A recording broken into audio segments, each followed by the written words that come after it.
Terima kasih, Majelis Hakim yang mulia.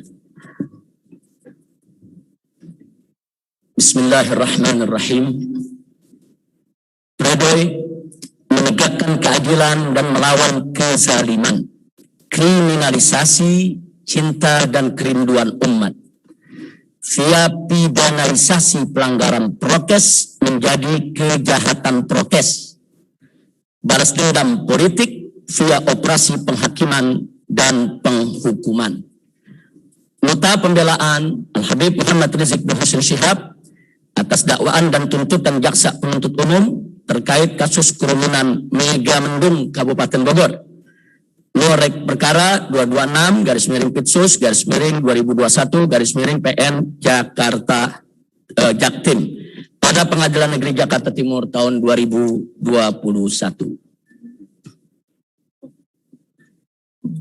Assalamualaikum warahmatullahi wabarakatuh. Bismillahirrahmanirrahim. Subhanallahil jabbaril qahhar. Walhamdulillahil ghaffari sattar. Wassalatu wassalamu ala nabiyil mukhtar wa ala alihil adhar wa ashabihil akhyar wa man tabi'ahum bi ihsanin ila yaumil mahsyar. Kepada yang mulia Majelis Hakim, kepada yang tercinta seluruh penasihat hukum, kepada yang terhormat semua jaksa penuntut umum, kepada yang istimewa segenap pecinta keadilan dimanapun berada.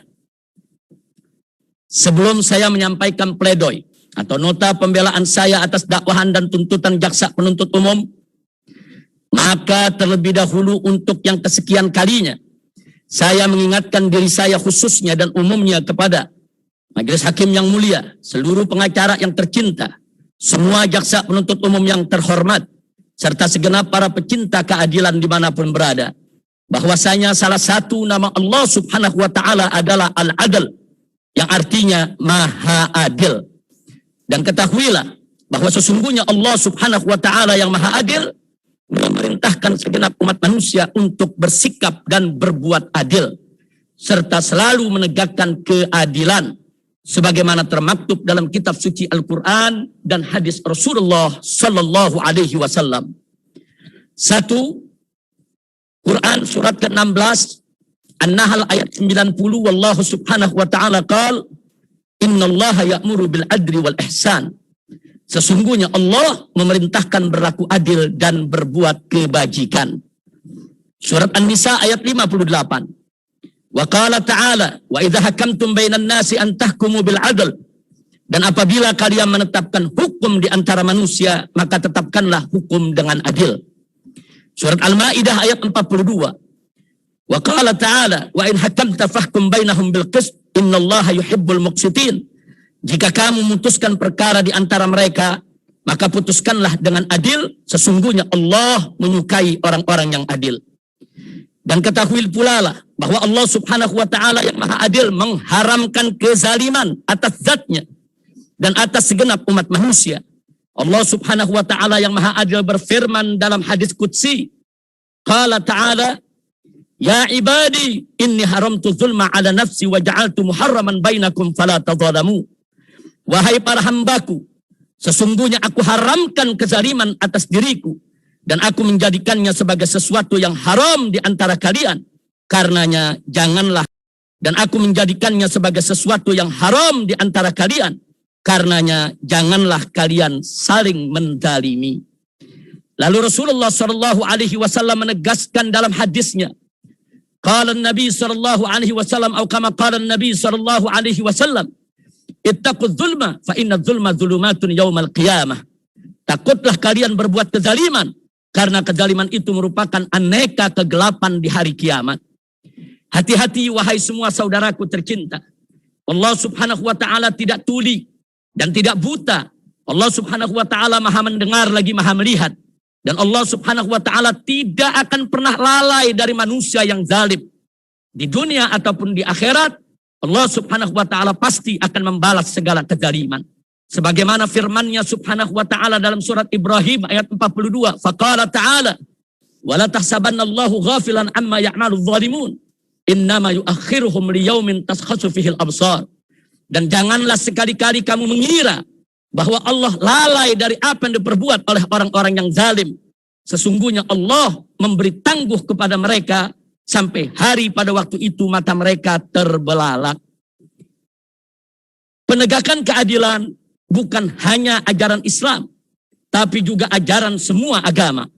Bahkan amanat Konstitusi Negara Kesatuan Republik Indonesia yang telah digariskan dalam Undang-Undang Dasar 1945 bahwa setiap orang harus mendapat perlakuan hukum yang sama, yaitu equality before the law, sehingga tidak boleh ada diskriminasi hukum dalam penegakan hukum.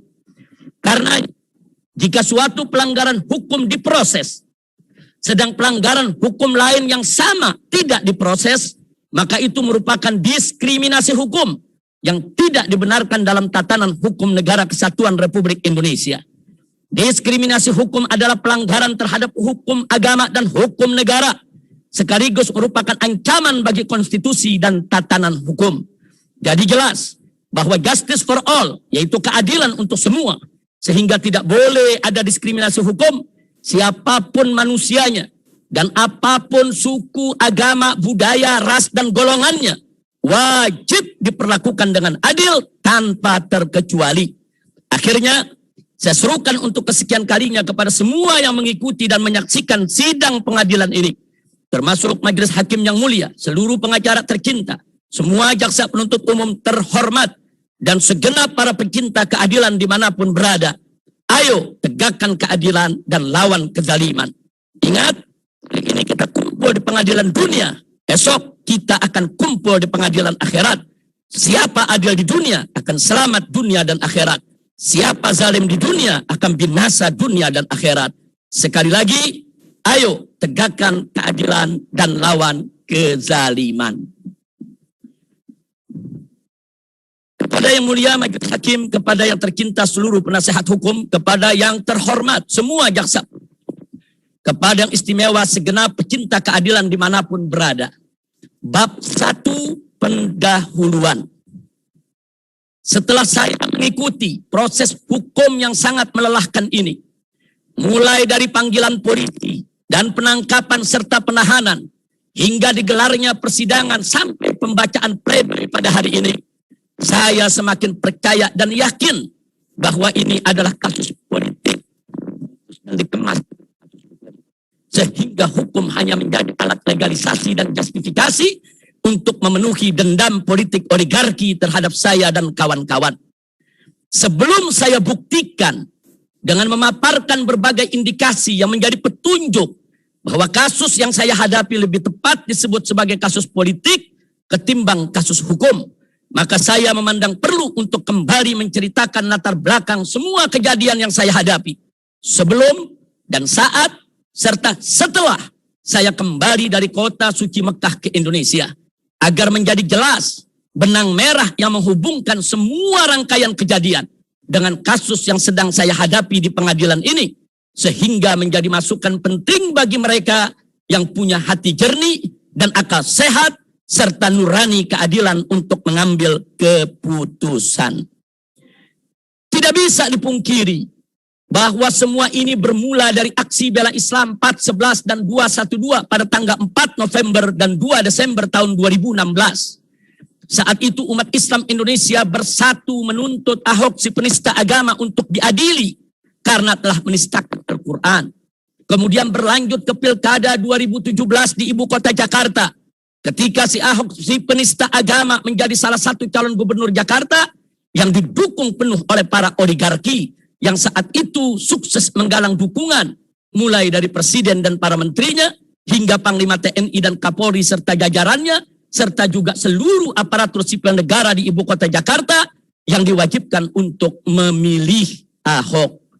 Kala itu para oligarki sangat yakin, bahkan berani memastikan bahwa Ahok si penista agama pasti menang dalam Pilkada DKI Jakarta tahun 2017. Karena bukan saja Ahok dan para oligarki sukses menggalang dukungan rezim penguasa, tapi juga berhasil menggalang dukungan dari sejumlah ormas besar dan hampir semua partai politik, serta digaungkan habis-habisan oleh berbagai media cetak dan elektronik mainstream, juga dibesarkan oleh berbagai lembaga survei dan dipuja-puji oleh para tokoh nasional dan pengamat. Tidak ketinggalan para buzzer bayaran secara terus-menerus menyerang siapa saja yang tidak mendukung Ahok. Juga pengerahan para dukun dan paranormal untuk minta bantuan kekuatan gaib. Dan pengerahan gerombolan preman untuk mengintimidasi masyarakat. Belum lagi penerbitan fatwa-fatwa sesat dan menyesatkan dari ulama gadungan yang mendukung Ahok dengan memutarbalikkan ayat dan hadis serta memanipulasi hujah dan korupsi dalil. Di samping itu juga ada siraman dana besar-besaran dari para cukong oligarki. Saya bukan politisi dan saya juga bukan anggota partai politik manapun. Tapi saya sebagai warga negara punya hak politik yang harus dijaga dan digunakan secara benar. Serta saya harus punya sikap politik yang mengacu kepada aturan agama Islam dan konstitusi negara. Sehingga tidak boleh menghalalkan segala cara. Dan saya bersama umat punya kewajiban untuk menjaga dan melindungi bangsa dan negara Indonesia dari kerakusan para oligarki. Sebagaimana pesan kaum arif dan bijak bahwa dunia dan isinya cukup untuk memenuhi kebutuhan seluruh umat manusia. Tapi dunia dan isinya takkan pernah cukup untuk memenuhi kerakusan seorang manusia. Sikap politik saya dan umat Islam yang ikut aksi bela Islam 4.11 dan 212 pada tahun 2016 sangat jelas bahwa kami tidak mau seorang penista agama yang bersikap arogan dan korup serta sering berucap kata kasar dan kotor sekaligus menjadi kepanjangan tangan para oligarki menjadi gubernur ibu kota Jakarta. Apalagi Jakarta adalah wilayah mayoritas muslim yang agamis dan religius. Sehingga kami sepakat bersama umat berkomitmen untuk berjuang mengalahkan Ahok di medsos dan pilkada serta pengadilan secara konstitusional. Saya ulangi sekali lagi, secara konstitusional. Walaupun kekuatan kami di hadapan kekuatan para oligarki ibarat sekoci kecil yang ingin menenggelamkan kapal induk. Mulai saat itulah saya dan kawan-kawan menjadi target kriminalisasi. Sehingga sepanjang tahun 2017, aneka ragam rekayasa kasus dialamatkan kepada kami. Bahkan kami menjadi target operasi intelijen hitam berskala besar. Kami sebut intelijen hitam karena mereka tidak bekerja untuk keselamatan bangsa dan negara, tapi hanya untuk kepentingan oligarki. Sedangkan intelijen yang bekerja dengan ikhlas untuk menjaga dan melindungi bangsa dan negara dari segala rongrongan, itulah yang pantas disebut intelijen putih.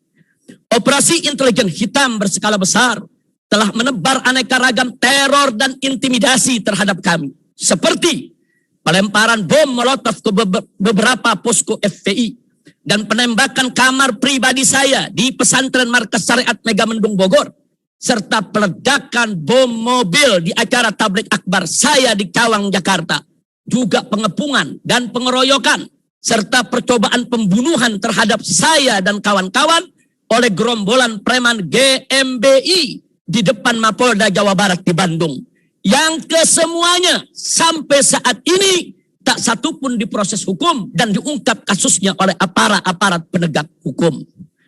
Tidak sampai di situ majelis hakim yang mulia dan terhormat. Operasi intelijen hitam juga membangun kolaborasi dengan berbagai industri medsos untuk membunuh karakter saya dan FPI secara habis-habisan. Sejak tahun 2016 tersebut, identitas saya dan FPI menjadi terlarang tampil di Facebook dan Instagram serta Twitter.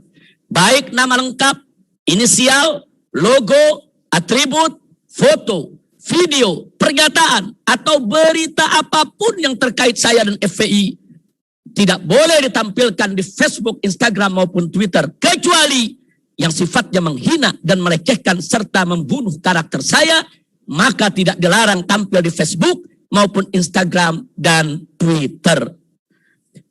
Namun alhamdulillah, umat tidak diam. Nama dan foto saya bersama FPI dihilangkan di alam maya. Maka umat tanpa dikomando bergerak melakukan jihad medsos dengan menampilkan nama dan foto saya bersama FPI dan berbagai slogan perjuangan di berbagai medsos. walau puluhan kali akun mereka harus bertumbangan, maka mereka terus bangkit lagi dan bangkit lagi serta bangkit lagi. Bahkan umat bergerak juga di alam nyata dengan memuat dan menebar berbagai kaos, topi, spanduk, dan baliho yang memuat nama dan foto saya bersama FPI dengan berbagai slogan perjuangan. Akhirnya hilang satu di alam maya, justru muncul 1000 di alam nyata. Itulah perjuangan umat Islam selama ini. Alhamdulillah, setelah perjuangan jatuh bangun yang penuh suka duka bersama umat, berkat persaudaraan dan persatuan umat yang luar biasa, akhirnya datang pertolongan Allah Subhanahu wa Ta'ala, sehingga umat berhasil melengsarkan dan melongsorkan Ahok si penista agama di medsos dan pilkada serta pengadilan secara konstitusional. Saya ulangi sekali lagi, secara konstitusional. Semula saya dan kawan-kawan berpikir bahwa dengan kalahnya Ahok di pilkada dan dipenjarakan lewat putusan pengadilan, maka perjuangan amar ma'ruf nahi munkar kami dalam dunia politik untuk sementara selesai. Sehingga kami harus segera kembali ke habitat kami untuk berdakwah sebagaimana biasanya. Namun ternyata dugaan kami meleset, karena kekalahan Ahok justru membuat para oligarki dan gerombolan piaraannya murka dan marah besar, serta semakin kalap. Mereka sangat stres dan depresi berat, sebab hasil pilkada Jakarta jauh di luar perhitungan dan perkiraan mereka. Bahkan tidak terjangkau nalar mereka, sehingga mereka tidak percaya dengan kekalahan tersebut. Saking yakinnya bahwa mereka pasti menang.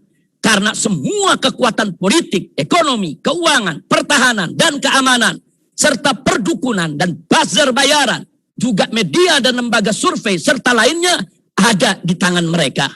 Akibatnya, eskalasi politik saat itu semakin memanas, dan masyarakat di akar rumput juga semakin terbelah, sehingga di mana-mana rawan bentrok antar pendukung.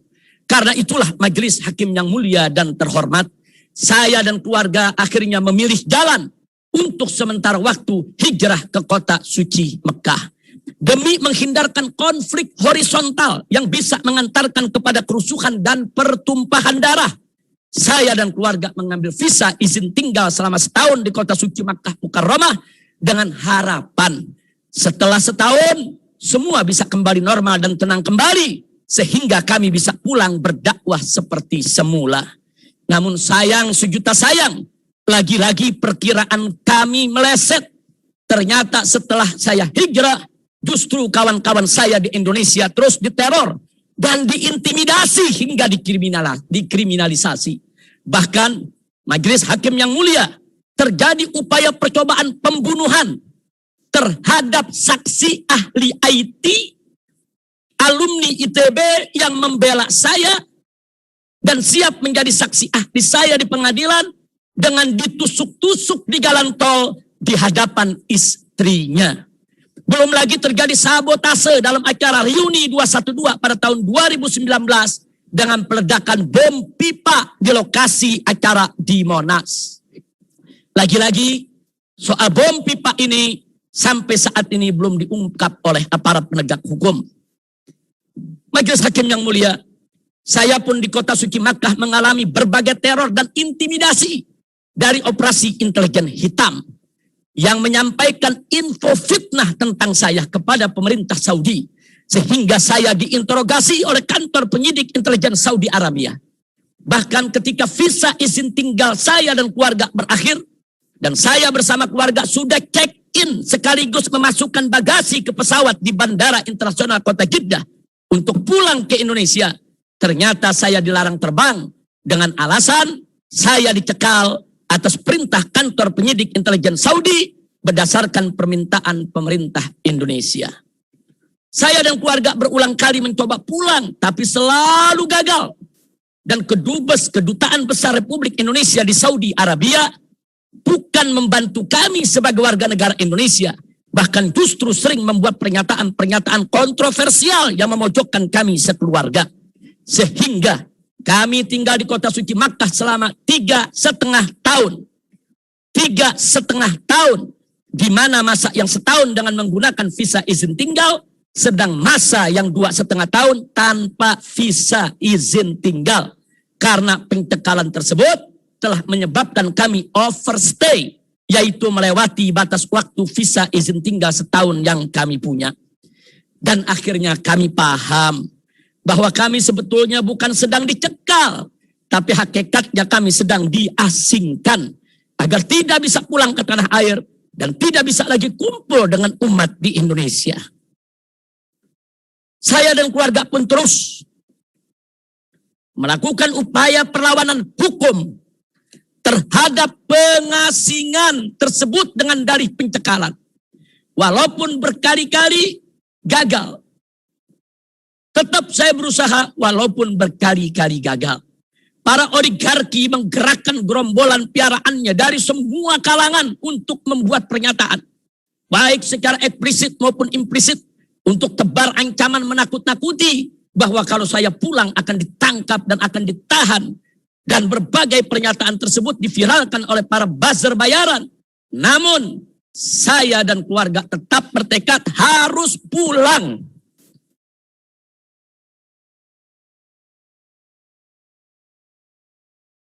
Karena Indonesia adalah tanah air kami dan negeri kami tercinta, serta medan juang kami untuk membela agama, bangsa, dan negara, apapun resikonya.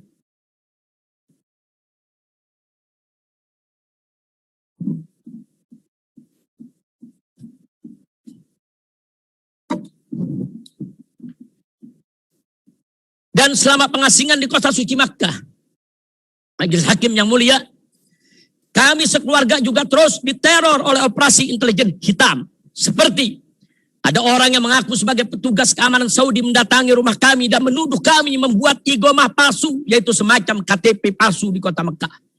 Dan saya juga pernah ditangkap polisi di tengah jalan tanpa sebab yang jelas di hadapan istri dan putri-putri saya. Serta puncaknya ada pemasangan bendera hitam ISIS. Bendera hitam ISIS di dinding luar rumah tinggal kami di kota suci Makkah. Sehingga saya ditangkap dan diborgol tangan maupun kaki, serta ditutup mata dengan kain, lalu ditahan di sel penjara politik Saudi di kota suci Makkah Mukarramah selama sehari semalam. Namun kemudian saya dilepas. Kembali dan dinyatakan tidak bersalah. Bahkan diminta membuat laporan polisi agar aparat berwenang Saudi bisa mengejar para pelaku pemasangan bendera hitam ISIS yang ingin memfitnah dan mencelakakan saya sekeluarga.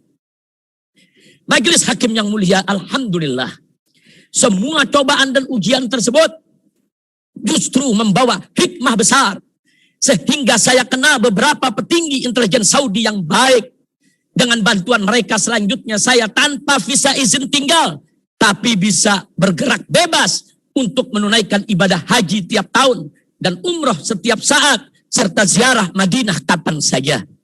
Juga mereka pantau keamanan saya sekeluarga di Saudi. Mereka jaga rumah tinggal saya sekeluarga di Saudi. Bahkan saya bisa terima tamu ratusan orang tiap hari di rumah tinggal saya, sambil membaca dan mengkaji kitab bersama para tamu, dan sekaligus bisa buka pengajian untuk para WNI yang tinggal di kota suci Makkah. Dan para petinggi intelijen Saudi itu pula lah yang membantu pencabutan cekal saya hingga memudahkan kepulangan saya ke Indonesia. Alhamdulillah. Akhirnya saya sekeluarga dengan izin Allah berkat bantuan yaitu petinggi intelijen Saudi yang baik tersebut, kami bisa memberi tiket Saudi untuk pulang kembali ke tanah air dengan penerbangan Saudi tanggal 9 November 2020. Maaf Majelis Hakim, saya ingin paraf dulu, ada katakan tahun yang salah.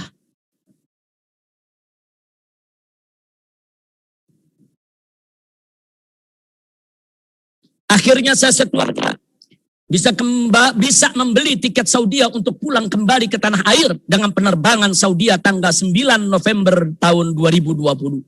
Namun beberapa hari sebelum hari hak kepulangan, Nama saya dan keluarga sempat hilang 2 kali dari komputer pembelian tiket Saudi akibat operasi intelijen hitam yang berusaha menggagalkan kepulangan saya sekeluarga.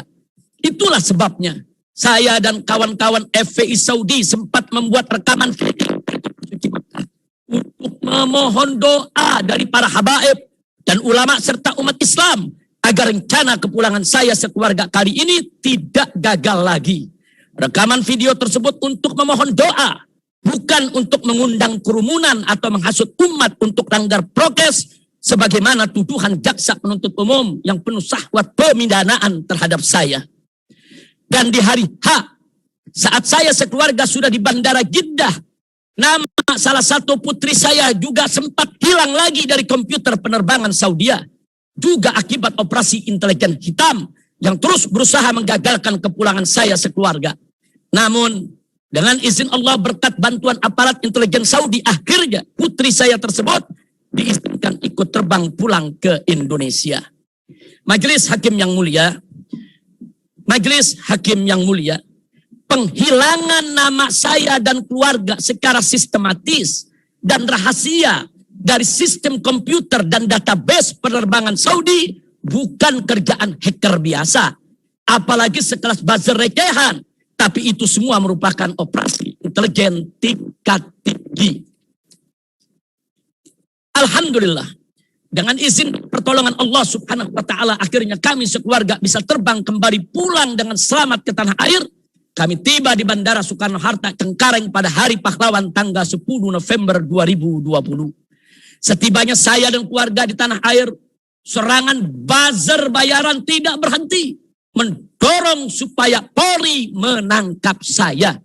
Bahkan pasca acara Maulid Nabi Muhammad SAW di Petamburan yang diselenggarakan pada tanggal 14 November 2020, serangan tersebut semakin gencar dan masif dengan memanfaatkan isu pelanggaran prokes yang terjadi dalam acara Maulid tersebut, walaupun sudah membayar denda administratif sebesar 50 juta.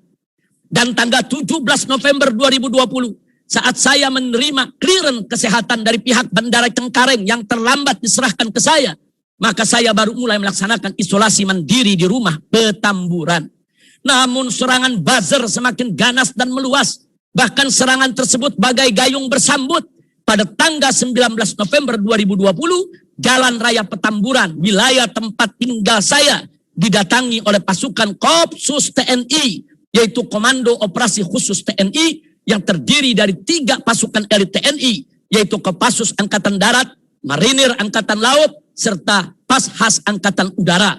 Sesuai aturan bahwa pasukan Kopsus ini tidak bergerak kecuali dengan perintah Presiden. Saat itu entah siapa yang menggerakkan pasukan elit ini. Namun yang jelas, ini juga merupakan kelanjutan dari operasi intelijen hitam yang telah menyusup ke semua lini pemerintahan maupun swasta. Kedatangan Kopsus di Petamburan, walaupun hanya lewat sambil berhenti sebentar dengan menyalakan sirine di mulut gang markas besar FPI, tapi sempat membuat panik warga dan menakutkan warga. Ini adalah teror untuk saya dan keluarga, serta para tetangga saya di Petamburan. Saya dan keluarga pun berpindah tempat isolasi mandiri ke rumah kami di Sentul, Bogor. Lalu pada tanggal 20 November 2020, Pangdam Jaya Mayor Jenderal TNI Dudung Abdurrahman saat apel Kodam Jaya di Monas. Tidak ada angin, tidak ada hujan, tebar ancaman terhadap FPI. Bahkan menantang perang FPI dan mengancam untuk menurunkan semua baliho ucapan selamat datang Habib Rizik Syihab. Padahal FPI bukan milisi bersenjata, melainkan ormas keagamaan yang banyak bergerak di bidang dakwah dan kemanusiaan.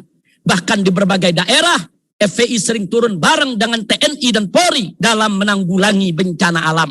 Semestinya tantangan semacam itu diarahkan Pangdam Jaya kepada para teroris separatis di Papua yang sedang merongrong NKRI dan membunuhi aparat dan warga sipil, bukan kepada FPI yang berisi ulama dan santri yang setia kepada NKRI dan Pancasila. Namun mungkin Pangdam Jaya tidak punya nyali sehingga kelasnya memang hanya setingkat memerangi baliho saja, wallahu a'lam. Majelis hakim yang mulia, kemudian pada tanggal 21 November 2020, Pangdam Jaya Majen TNI Dudung Abdurrahman secara heroik menurunkan pasukan dengan kendaraan perang lapis baja ke Petamburan dan seluruh daerah wilayah Jakarta hanya untuk mencopot seluruh baliho ucapan selamat datang Habib Rizik Syihab di seluruh Jakarta dan sekitarnya. Bahkan tanggal 22 November 2020, baliho ucapan selamat datang Habib Rizik Syihab mulai diturunkan oleh aparat TNI dan Polri di seluruh Indonesia atas arahan Panglima TNI dan Kapolri saat itu. Majelis Hakim yang mulia, selanjutnya hari Selasa tanggal 24 November 2020, tengah malam saya dan istri secara resmi menjalani perawatan di Rumah Sakit Umi Kota Bogor. Dan sengaja perawatan tersebut kami rahasiakan agar tidak ada yang besuk sehingga tidak mengganggu perawatan. Sekaligus supaya tidak menimbulkan kehebohan di tengah masyarakat. Namun lagi-lagi operasi intelijen hitam membongkar perawatan saya di Rumah Sakit Umi tersebut. Dan para buzzer pun menebar berbagai hoax dengan menyebut saya kritis dan sekarat bahkan mati akibat COVID. Pada hari Rabu tanggal 25 November 2020 pagi, operasi intelijen hitam pun menggelar operasi pengiriman bunga ke Rumah Sakit Umi dari pihak-pihak yang tidak jelas untuk memantapkan opini bahwa saya positif COVID dan sedang kritis di Rumah Sakit Umi. Ditambah lagi pada hari Kamis tanggal 26 November 2020, di malam hari Wali Kota Bogor Bima Arya mendatangi Rumah Sakit Umi bersama Satgas COVID-nya dan koar-koar di media sehingga banyak kerabat dan sahabat panik dan resah lalu menanyakan kondisi saya dan istri melalui keluarga kami. Itulah sebabnya pada malam hari itu juga, yaitu Kamis tanggal 25 November 2020, menantu kami Habib Muhammad Hanif Alatas atas permintaan para habaib dan tokoh membuat rekaman video untuk kerabat dan sahabat dalam rangka meredam fitnah dan hoax tersebut. Sehingga kerabat dan sahabat pun yang semula resah menjadi tenang. Dalam video tersebut disampaikan bahwa saya baik-baik saja dan masih dalam perawatan serta meminta doa dari semua pihak karena memang kondisi saya saat masuk rumah sakit stabil berdasarkan pemeriksaan dokter dan hasil laboratorium yang semakin hari semakin membaik. Serta juga belum ada hasil tes PCR yang menyatakan saya positif COVID. Di samping saya merasa segar dan sehat. Begitu juga pihak Rumah Sakit Umi melalui Direktur Utamanya Dr. Andi Tatat langsung mengklarifikasi segala berita hoax tentang saya untuk menenangkan masyarakat sekaligus menjaga ketenangan kerja Rumah Sakit Umi. Jadi, Majelis Hakim yang mulia, berita hoax dan koar-koar Wali Kota Bogor Bima Arya secara konkret telah menyebabkan kepanikan dan keresahan masyarakat. Sedang rekaman video Habib Hanif Alatas dan Dr. Andi Tatat justru sebaliknya, yaitu telah berhasil menenangkan dan menyejukkan masyarakat.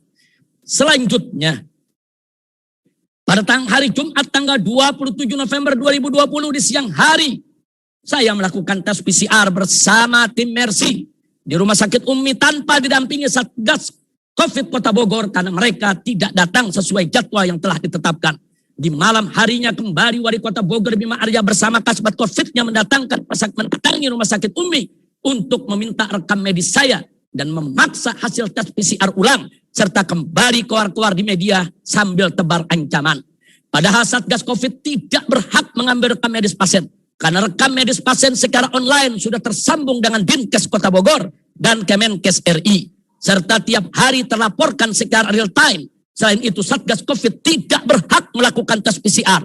Yang berhak adalah Dinas Kesehatan, bukan Satgas COVID. Apalagi melakukan tes PCR ulang kepada orang yang baru dites PCR. Majelis Hakim yang mulia, pada hari Sabtu tanggal 28 November 2020, pagi dini hari, sekitar pukul 2 Wali Kota Bogor setelah berunding dengan tim Satgas, di dalamnya ada Kapolres Kota Bogor, langsung menugaskan Ketua Satgas PP Kota Bogor untuk melaporkan Rumah Sakit Umi dengan tuduhan berbohong dan menyebabkan keonaran serta menghalang-halangi Satgas COVID dalam melaksanakan tugas. Padahal sudah ada kesepakatan antara Wali Kota Bogor dan Rumah Sakit Umi untuk menunggu hasil tes PCR saya.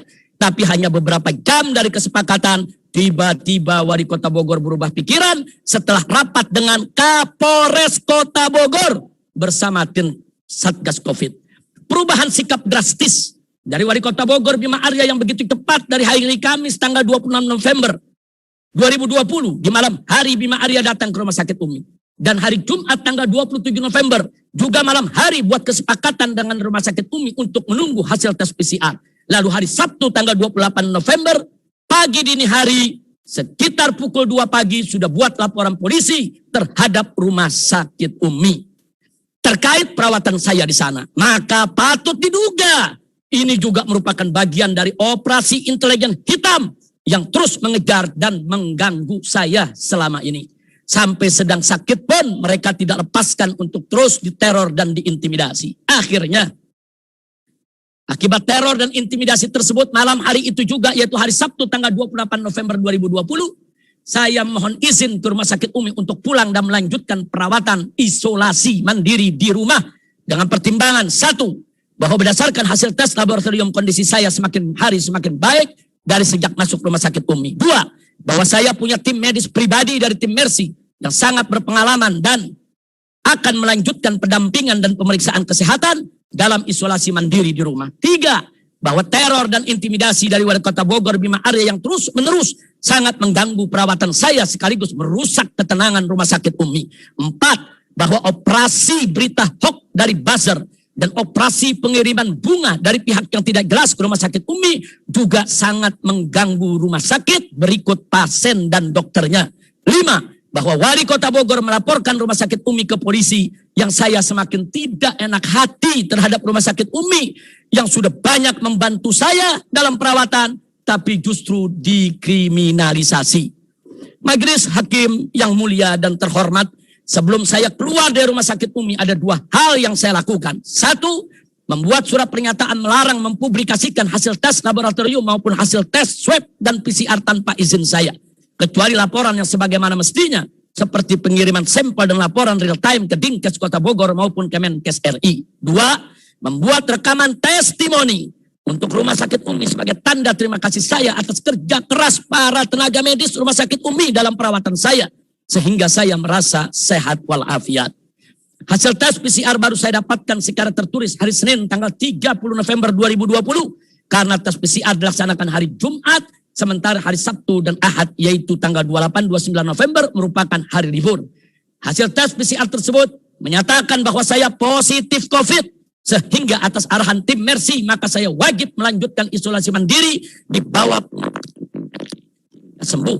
Saya juga dapat penjelasan bahwa kondisi COVID saya sudah ke arah membaik atau tidak lagi berbahaya, sehingga jika saya tetap konsisten ikut arahan dokter di tim medis, maka akan lebih cepat sembuh insya Allah. Dan kenyataannya memang seperti itu. Setelah saya ikuti semua arahan tim Mercy, semua arahan tim medis, dengan izin Allah subhanahu wa ta'ala, saya sembuh total dalam waktu relatif singkat dari penyakit COVID. Alhamdulillah. Oleh karena saya masih dalam masa isolasi mandiri Majelis Hakim, pada hari Selasa tanggal 1 Desember 2020, saya tidak bisa memenuhi panggilan pertama Polda Metro Jaya untuk pemeriksaan sebagai saksi kasus pelanggaran prokes dalam kerumunan Maulid Nabi Muhammad SAW di Petamburan.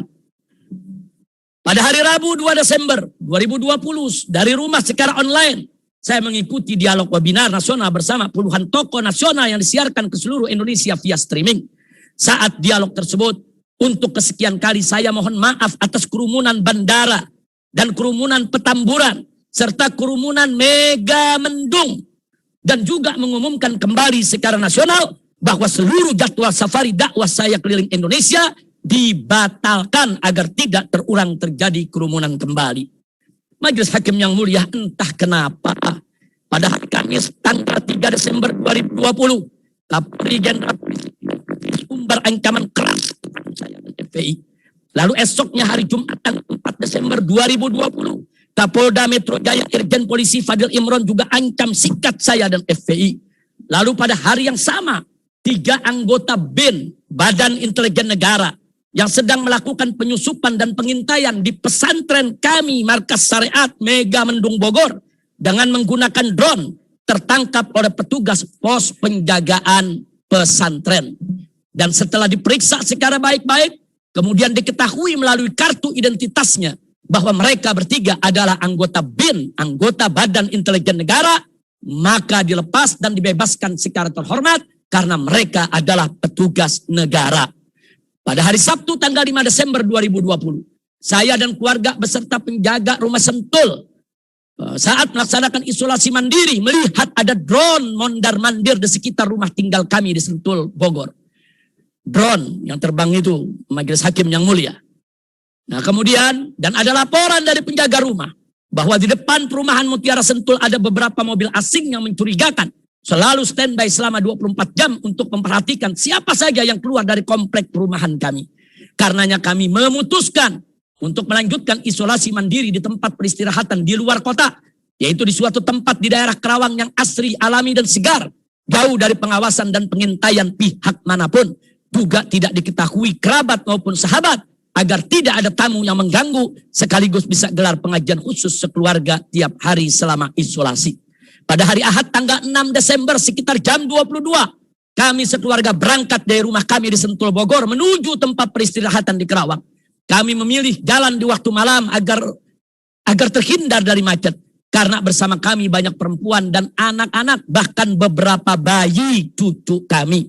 Ternyata beberapa mobil asing mencurigakan yang selama ini standby depan komplek perumahan kami mulai mengikuti dan menguntit rombongan kami. Dan secara mengejutkan di tengah tol Kerawang, kami dikejar dan dipepet hingga keluar tol Kerawang Timur. Namun berhasil dihalau dan dihalangi oleh para pengawal kami dari Laskar FPI. Sehingga saya dan keluarga selamat dari kejaran mereka. Sampai pagi dini hari jam 00.30 Senin 7 Desember 2020, Laskar pengawal kami terus dikejar dan diserang serta ditembaki secara brutal oleh gerombolan orang tak dikenal OTK tersebut. Saya dan keluarga selamat, tapi 6 Laskar FPI pengawal kami diculik dan akhirnya mereka dibawa masuk kembali ke dalam tol Kerawang, lalu dibawa ke kilometer 50. Selanjutnya digiring ke suatu tempat untuk disiksa dengan sadis dan dibunuh secara kejam dan biadab. Semoga Allah Subhanahu wa ta'ala menjadikan mereka sebagai syuhada dan masukkan mereka ke dalam surganya. Allahumma gfir lahum magfiratan jami'ah warhamhum rahmatan wasi'ah wa adkhilhum jannatal firdausil a'lah birahmatika ya arhamar rahimin. Dan semoga Allah Subhanahu wa ta'ala menghancurkan sehancur-hancurnya para pelaku pembantaian 6 syuhada pengawal kami dan yang memerintahkannya, serta para aktor intelektualnya juga yang merestuinya, dan semua yang terlibat dalam pembantaian sadis dan brutal tersebut secara langsung maupun tidak langsung. Allahumma dammirhum tadmira waqtulhum badada wala tughadir minhum ahada ya qawi ya matin ya muntaqim amin ya rabbal alamin. Majelis hakim yang mulia,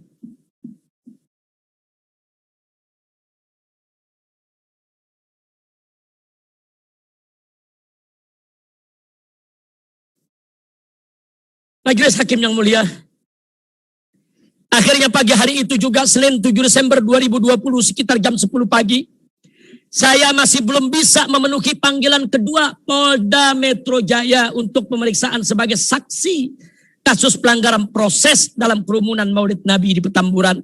Karena saya masih harus istirahat pemulihan kesehatan di luar kota. Apalagi di pagi dini hari tersebut saya dan keluarga baru saja mendapatkan serangan brutal dari gelomboran orang tak dikenal yang menembaki rombongan kami dan menculik 6 pengawal kami serta membunuhnya. Penyidik di Polda Metro Jaya menerima uzur kami dan memaklumi serta memberi waktu kepada kami hingga hari Senin tanggal 14 Desember 2020 untuk pemeriksaan sebagai saksi.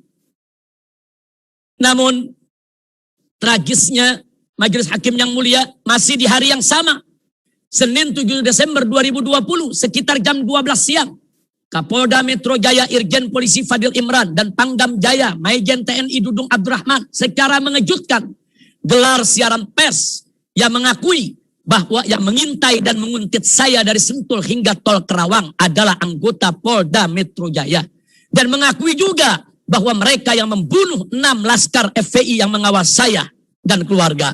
Bagi saya sekeluarga, pengakuan Kapolda Metro Jaya tersebut merupakan pertolongan Allah Subhanahu wa ta'ala yang luar biasa. Karena tanpa pengakuan tersebut, maka saya dan keluarga tidak akan pernah tahu siapa pengintai dan penguntit serta pengganggu kami di jalan tol Kerawang. Dan kami tidak akan pernah tahu pula siapa yang menculik dan menyiksa serta membantai 6 laskar pengawal kami secara sadis dan biadab. Alhamdulillahilladzi kashafa sirral a'da hatta na'lama man qatala syuhada. Allahumma mazzikil a'da kullal mumazzak. Mazzaktahu a'da'aka intisaran li anbiya'ik wa rusulika wa awliya'ik ya rabbal alamin. Majelis Hakim yang mulia. Selanjutnya pada hari Rabu tanggal 9 Desember 2020. Polda Metro Jaya langsung mengumumkan di berbagai media cetak maupun elektronik bahwa saya sebagai tersangka kasus pelanggaran prokes dalam kerumunan Maulid Nabi di Petamburan. Padahal sampai saat itu saya belum pernah diperiksa sebagai saksi. Bahkan sebelumnya justru sudah ada kesepakatan dengan Polda Metro Jaya bahwa saya akan jalani pemeriksaan sebagai saksi pada hari Senin 14 Desember 2020 sebagai saksi kasus pelanggaran prokes di Petamburan.